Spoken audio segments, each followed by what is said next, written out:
시인 박목월은 1954년 4월의 노래라는 시를 발표하였습니다. 유명한 가사이죠. 목련꽃 그늘 아래서 베르테리의 편지를 읽노라. 구름꽃 피는 언덕에서 피리를 부노라.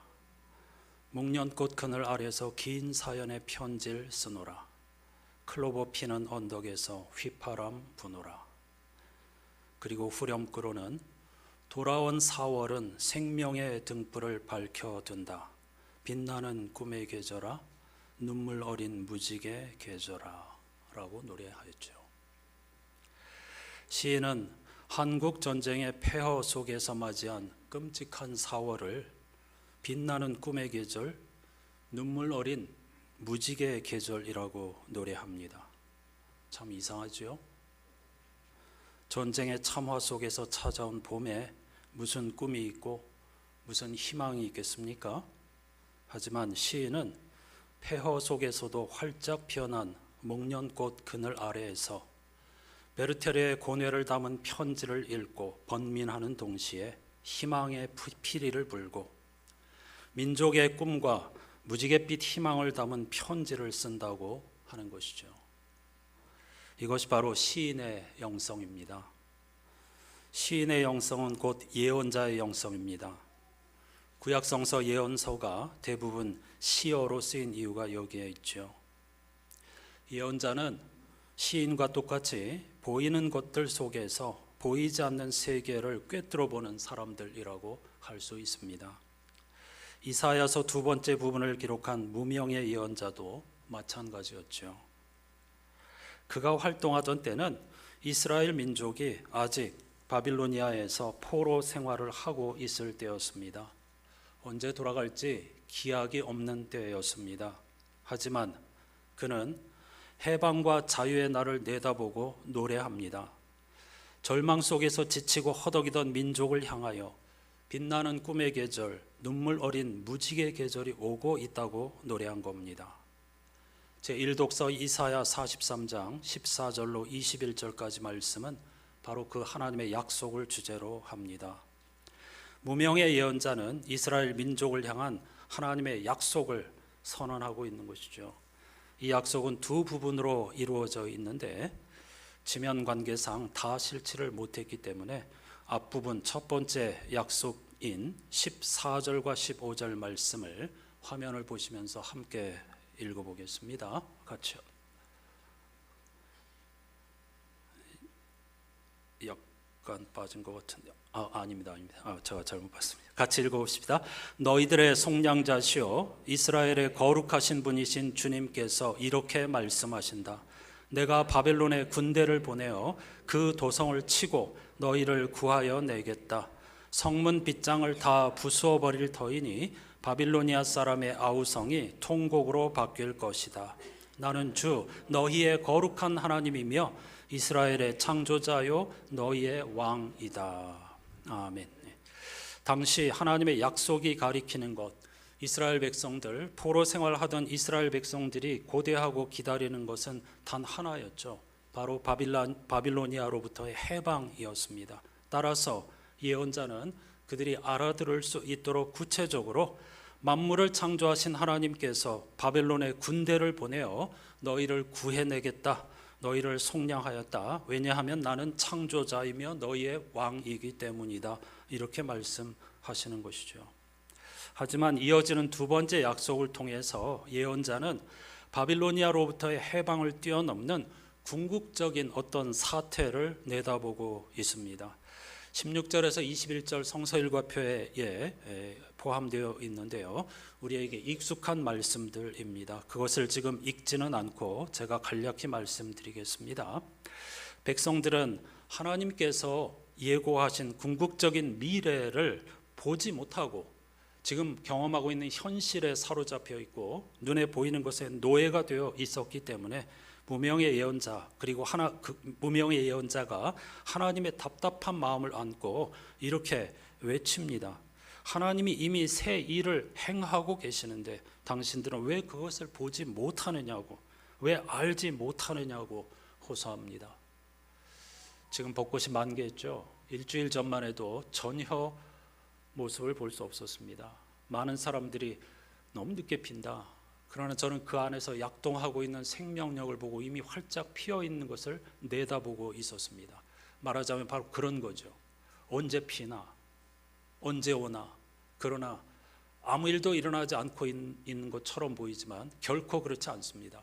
하나님께서 만물을 새롭게 하고 계시고 역사의 주인으로서 지금도 일하고 계시다는 사실을 내다보아야 합니다.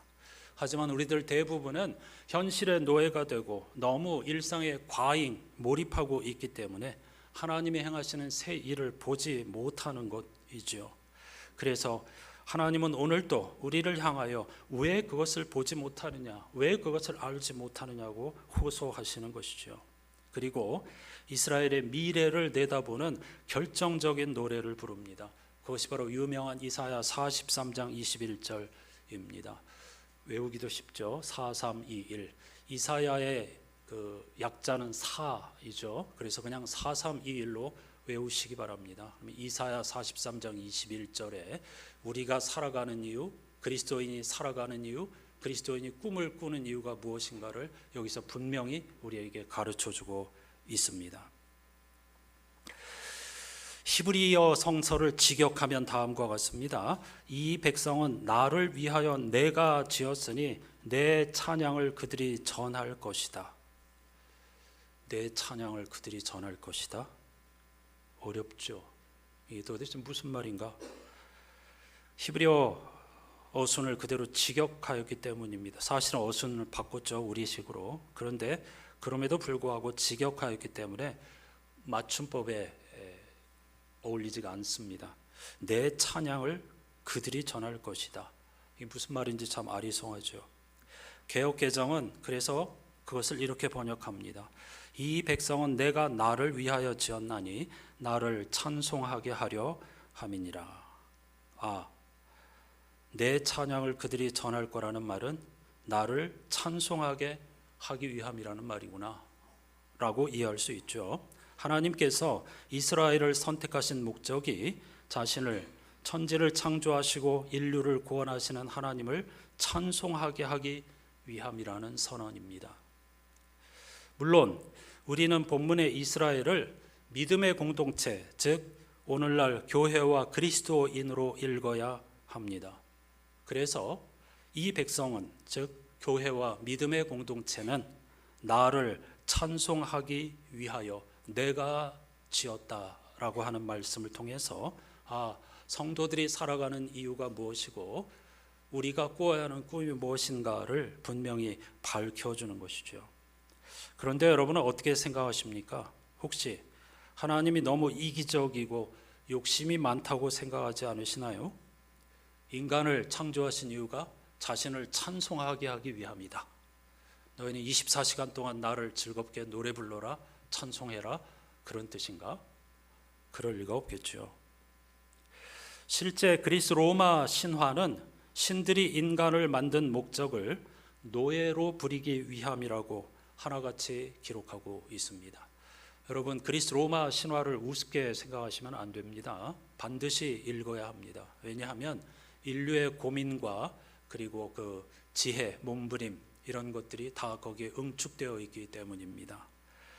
사람들이 그리스 로마 신화를 쓰면서 괜히 신들이 인간을 노예로 부려먹으려고 창조했다 이렇게 썼겠습니까? 우스운 이야기가 아니라 불확실하고 우연적인 일들이 너무 많은 세상을 살아가는 인간의 푸념이 반영된 것이 바로 이런 서술입니다. 살아보니까 신이 없는 것 같아. 우리를 그냥 아무렇게나 대하는 것 같아. 하나도 정의롭지가 않고 뿌린 대로 거두는 것 같지도 않고 제멋대로야. 아마 신이 우리를 노예로 부리기 위해서 창조했는가 보다. 이렇게 생각을 하게 된 것입니다. 하지만 성서, 특히 예언자의 노래는 통찰은 그런 의미가 전혀 아닙니다. 하나님이 우리의 찬송을 받아 드시려고 우리를 창조하셨겠습니까? 하나님을 찬송한다는 것은 곧 우리 안에 신적인 능력이 있다는 사실입니다. 나의 형상을 따라서 만든 너희 자신이 얼마나 위대하고 거룩한 존재인지 신적 성품을 세상에 온전히 드러내다오 하고 당부하시는 것입니다. 하나님을 찬송한다는 것은 하나님과 그분의 통치 철학을 자랑하고 빛나게 한다는 뜻입니다. 하나님이 하신 일, 한마디로 말하면 창조와 구원의 소식을 차례대로 자세히 이야기하여서 이것이 나의 간증이요 이것이 나의 찬송일세, 자세히 널리 이야기하여서 세상으로 하여금 꿈을 꾸게 하고 정의롭고 평화로운 삶을 살게 한다는 말입니다. 그래서 예언자가 이렇게 노래한 겁니다. 그들이 언젠가 온 세상에 나를 영화롭게 하리라.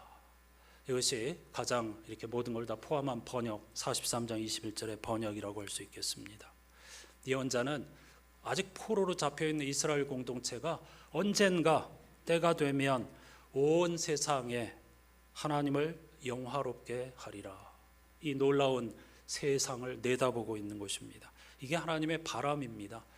하나님이 창조한 사람들, 특히 그리스도인들이 언젠가 온 세상에 나를 영화롭게 하리라, 나의 창조 질서를 세상에 가득하게 하고 나의 형상으로 만든 사람들이 어떤 삶을 살아가야 하는 것인지, 얼마나 거룩하고 놀라운 신적 존재인지 이것을 드러내주기를 바란다. 이런 하나님의 바람이 담겨있는 멋진 문장이라고 할 수 있겠습니다.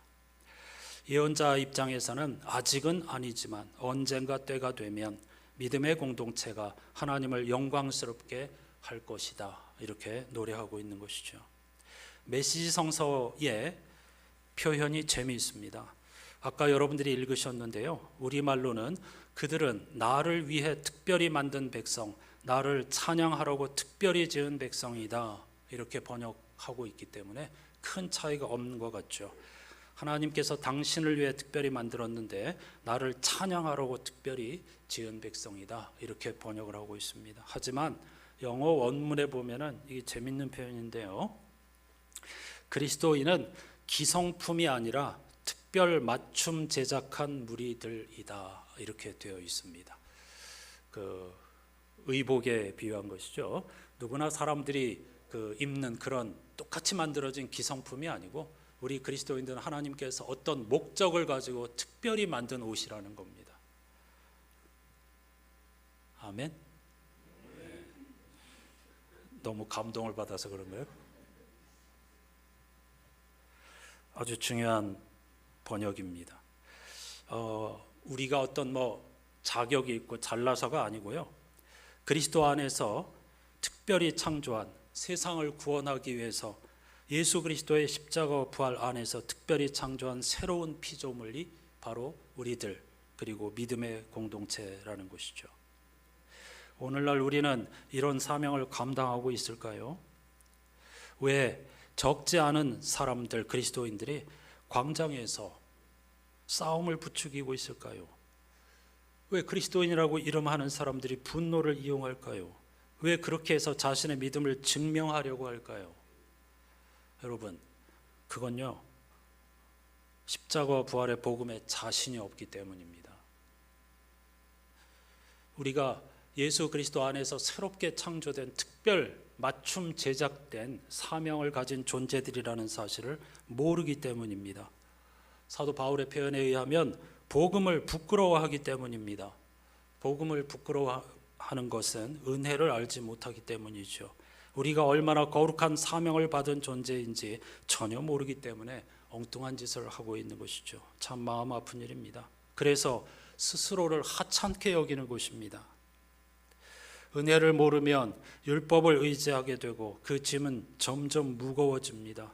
분노가 생기고요, 차별을 하게 되고요, 따라서 자신에게뿐만 아니라 타인에게도 매우 무겁고 불편한 짐을 지우고 윽박지르게 됩니다. 하지만 예수 그리스도의 복음과 은혜를 알면 삶은 축제가 됩니다. 하나님께서 우리에게 주신 자유와 평화가 얼마나 놀라운 것인가를 깨닫게 되고 그러한 가치를 향하여 삶의 방향을 돌이키고 인생을 걸게 되는 것입니다. 내가 살아가는 이유, 내가 꾸어야 하는 꿈이 무엇인가를 깨닫게 되고 거기에 우리의 삶을 온전히 걸게 되는 것입니다. 지난 금요일 하나님께서 우리 민족에게 새로운 기회를 주셨습니다. 가슴 졸이며 저는 단 한 번도 그 결과를 의심한 적이 없습니다. 여러분들에게도 만날 때마다 말씀드렸지만요. 이번 과정에서 몇 달 동안 이번 과정에서 제가 가장 아쉬운 부분이 있다면 우리나라에서 노블레스 오블리주를 실천하는 지도자를 찾아보기 어렵다는 사실입니다. 이 프랑스어라서 좀 발음하기도 어려운데요. 높은 신분에 따르는 도덕적인 의무, 혜택받은 사람들의 책임이라는 뜻입니다. 로마 귀족들의 기본적인 철학이었고요. 그 이후로 서구 사회, 민주주의 사회의 부자들, 권력자들에게 반드시 있어야 하는 필수적인 덕목이 바로 노블레스 오블리주였습니다. 이번 과정을 통해서 평생 국민들의 피땀 어린 세금으로 권력을 잡고 부귀 영화를 누린 고위 공직자들이 손에 먼지 한 톨도 묻히지 않으려고 하는 그런 모습을 보이는 것이 저는 너무나도 부끄럽고 안타까웠습니다. 민족이 가장 힘든 위기에 처해 있을 때 누구 하나라도 내가 책임지고 내가 손에 먼지 묻히고 이 일을 좀 해결하겠다, 이런 자세를 보이는 그런 공직자들이 하나도 없었다는 사실에서 굉장히 큰 아픔을 느끼면서 또 스스로를 돌아보기도 했었습니다. 얼마 전에 치과 진료를 받은 후에 근처에 있는 중앙선호시장에 들렀습니다. 이제 뭐 봄 기운도 있고 약간 걷기도 할 겸 제가 좀 멀리 다니거든요. 치과를, 의사를 배신할 수 없어가지고 처음부터 다니던 치과에 지금도 정기적으로 진료를 받는데요. 여러분이 더 잘 아시겠지만은 중앙선호시장은 새벽에 경매를 하고 오전에 도매로 그 선호를 다 판매하는 곳입니다. 저는 오후 늦은 시간에 찾았기 때문에 시장은 완전히 팥이었고 오전에 팔지 못하고 남은 물건을 하나라도 팔기 위해서 좌판에 놓고 이른바 떨이를 하는 가게 서너 곳이 열려 있었습니다. 그중 한 곳에 놓여있던 간자미, 흔히 쓰는 말로 간재미입니다. 그 녀석이 제 발걸음을 붙잡았습니다. 10마리 가까이 되어 보이는데 2만 원이라는 가격표가 붙어 있었습니다. 생물이니까 굉장히 저렴한 거죠. 그리고 어부의 고생을 생각하면요, 제 속에서 두 마음이 갈등을 일으켰습니다. 사고 싶은데 손질은 어떻게 하지? 선어시장은 횟집도 아니고 소매도 아니기 때문에 손질해 주는 곳이 아닙니다. 기계도 없습니다. 횟집에서 다 기계로 껍질 벗기고 이렇게 하잖아요. 사람 손으로 하는 게 어려워요. 일반 사람들은 못합니다. 좌판 앞에는 70대 후반에서 80세쯤 되어 보이는 할머니 두 분이 앉아 있었습니다. 안 될 거라 생각하면서 제가 혹시 손질해 주실 수 있을까요? 했더니 역시나 단박에 안 됩니다 라는 답이 돌아왔습니다. 그럴 수밖에 없습니다. 거기 도구가 없어요. 그냥 칼밖에. 그리고 해주는 곳이 아니니까 당연하죠. 근데 그때 옆에 앉아있던 할머니 한 분이 저를 위아래로 훑어보시더니 이리 줘봐라 그러더니 손질을 한 마리 한 마리 시작하는 겁니다. 오해하실까 봐 말씀드립니다. 제가 가여워 보여서가 아닙니다. 그분이 손질하며 저를 보고 이렇게 말했습니다. 참 이쁘게 생겼다. 오해하실까 봐 말씀드리는 거예요. 어느 순간 안 된다고 했던 할머니가 손질을 거들기 시작했습니다. 먼저 손질을 시작한 분이 저에게 이거 가져가면 먹을 줄은 아냐고 물었습니다. 제가 전문가입니다. 먹는 건 잘합니다. 그랬죠. 근데 안 된다고 했던 분이 갑자기 껍질을 벗기 시작했습니다. 저는 그냥 내장 정도 정리해달라고 했는데 아직 추운 날 그냥 목장갑 끼고 그 작은 칼로 작업을 하는 게 너무 불안해가지고 이러다 혹시 손이라도 다치시면 나는 어떻게 하지? 그래서 그만하시라고, 괜찮다고 이렇게 제가 막 그만하시라고 했는데 옆에 있던 분이 또 묻습니다. 아까 먹을 줄 아냐 묻더니 이번에는 매실액은 있어? 그래서 없습니다. 그 옆에 있던 분이 마무리 손질을 막 껍질을 애쓰면서 벗기고 있는 동안에 그분이 갑자기 사라졌습니다. 그리고 곧 좌판 뒤에 있는 낡은 집, 중앙선화시장 가보신 분들 아실 거예요. 그 좌판이 그냥 옛날 고택이 있습니다. 계단을 내려오시는데 매실액을 작은 병에다 담아가지고 내려오시는 겁니다. 여러분, 지금부터가 중요합니다. 제가 지금 뭐 우스운 얘기 하려고 말씀드리는 게 아니고요, 지금부터가 중요합니다. 너무 감동하고 감사해서 제가 2만 원이 정가로 붙어 있는데 꼭 3만 원을 받으셔야 합니다 하고 그걸 계산하겠다고 했는데 단박에 그분들이 무슨 소리를 하냐고 하면서 절대 안 된다고 돌려주시는 겁니다. 실랑이를 한참 했습니다. 이건 꼭 받으셔야 합니다. 제가 너무 죄송하고 너무 감사해서 이건 꼭 충분히 받으실 만한 그런 비용이라고 했더니 제가 뭐 5만 원 드린 것도 아니고요, 그건 또 너무 그분들을 또 뭐 이렇게 잘못 생각하는 것 같기도 하고 그래서 결국 제가 졌습니다. 돌아오는 길에 얼마나 많은 생각을 했는지 모릅니다. 그래, 우리나라가 지금까지 올 수 있었던 것은 바로 이런 분들의 피땀 어린 삶이 있어서였구나. 한 푼도 허투루 받아먹지 않는 정직함, 땀 흘리지 않는 그런 그런 거 깨끗하지 않다고 생각하고, 그리고 당당하게 땀 흘린 만큼 소소한 일상을 즐거워하는 사람들 때문에 오늘날 우리나라가 선진국 문턱에 올 수 있었겠구나. 깊은 깨달음이 왔습니다. 먹어도 배부른 줄 모르고 불로소득을 부끄러워하지 않는 시대에 단돈 10,000원도, 오늘날 뭐 10,000원이 그 가치나 있습니까? 그럼에도 불구하고 단돈 10,000원도 그냥 받을 수 없다는 이분들이야말로 진정 하나님의 정의를 실천하는 노블레스 오블리주의 모델이구나 하는 생각에 얼마나 마음이 뜨거워졌는지 모릅니다. 그러면서 동시에 받을 사랑만 계수하고 있으니 이런 찬송이 제 자신에게 돌아왔습니다. 그래서 얼마나 부끄러웠는지 모릅니다. 성도로서 우리가 살아가는 이유, 무엇을 꿈꿔야 하는지를 안다면 우린 정말 세상에서 매력적인 사람들이 될 겁니다. 부자가 아니더라도 성도의 노블레스 오블리주가 있습니다. 그걸 반드시 실천하며 살아가야 합니다. 부끄러움을 당하면 안 됩니다. 그건 오늘 본문 말씀을 역행하는 것입니다. 하나님을 욕되게 하면 되겠습니까, 우리들이? 부활절기를 시작하는 이번 달 책의 소개할 책은 미국 성공회 주교였던 존 쉘비 스포옹의 영생에 대한 새로운 전망이라는 책입니다. 2021년도에 돌아가신 분인데요. 무척 어려운 책이지만은 제가 한 달 동안 열심히 읽고 한 문장이라도 주보에 실어보도록 하겠습니다. 영생이란 무엇인가? 부활이란 무엇인가?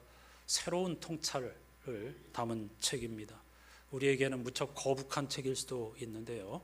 왜냐하면 우리가 지금까지 생각해왔던 부활과 영생과는 전혀 다른 통찰을 보여주기 때문입니다. 오늘은 머린 말만 주보에 실었는데요. 읽어보겠습니다. 만일 여러 세기 전에 성경 속에 나온 신화적 인물인 욥이 제기했던 질문, 사람이 죽으면 그가 다시 살아날 수 있겠습니까? 라고 나에게 묻는다면 나는 그렇습니다 라고 대답할 것입니다. 그러니 내가 걸어왔던 여행, 즉 나로 하여금 종교를 넘어서, 아니 심지어 전통적 의미의 기독교를 넘어서까지 걷게 한 그 여행, 그러나 나에게 영혼에 대한 새로운 전망을 주고 확신과 성실성을 갖고 그렇다라고 대답할 수 있는 지점에 이르도록 이끈 그 여행으로 여러분을 초청합니다. 짧은 문장들을 소개하겠지만은 이번 한 달 동안에 마음을 여시고 영생과 부활에 대한 새로운 시각, 이 어떻게 또 볼 수 있을까, 이걸 한번 배워 보시기를 부탁드립니다. 부활과 영생의 의미를 제대로 알고 믿는다면 성도의 노블레스 오블리주를 실천하며 멋진 삶을 살 수 있겠죠. 오늘 설교의 제목은 노르웨이의 가곡 봄의 세레나데 가사에서 빌려온 것입니다. 우리나라에는 가을 노래, 즉 10월의 어느 멋진 날에로 알려져 있는데요. 우리나라만 그렇습니다. 우리나라가 가을의 노래로 이걸 개사해서 10월의 어느 멋진 날에로 부르고 있는데, 원래는 세레나데, 밤에 연인의 집 창가에서 부르거나 연주하던 사랑 노래입니다. 따라서 이 곡에서 살아가는 이유, 꿈을 꾸는 이유는 사랑하는 여인을 향한 고백입니다. 내가 살아가는 이유는 당신이 있기 때문이다. 내가 꿈을 꾸는 이유는 당신이 있기 때문이다. 그리스도인인 우리에게는 살아가는 이유, 꿈을 꾸는 이유가 어떤 특정한 한 사람이 아니라 예수 그리스도가 되어야 하겠죠. 그리고 하나님과 성령님이 되어야 하겠죠. 우리가 하나님을 찬양하고 하나님을 자랑스럽게 하고 하나님을 기쁘시게 하는 사명을 감당하려면 그분이 도대체 어떤 분인가를 먼저 알아야 합니다. 덮어놓고 찬양하는 게 아니죠. 누구신지를 알아야 그런 하나님이기 때문에 찬양할 수 있는 것이죠. 이 시간에 그것을 다 설명드릴 수가 없기 때문에 오늘 찬양 예배는 두 가지 컨셉을 가지고 함께 찬양하는데요. 첫째, 하나님이 어떤 분이신가. 둘째, 그 하나님을 어떻게 찬양하며 살 것인가. 이것으로 여기서 다 하지 못한 것을 찬양 예배 시간에 함께 더 깊이 들어가 보겠습니다. 우리가 살아가는 이유, 우리에게 모든 것을 쏟아 부어주신 성부, 성자, 성령 하나님을 영화롭게 하기 위함입니다. 우리가 꿈을 꾸는 이유도 마찬가지입니다. 이제 이 고백을 가지고 482장 찬송을 부르시면서 천국의 그림자인 감사의 식탁 교제로 나아갑시다.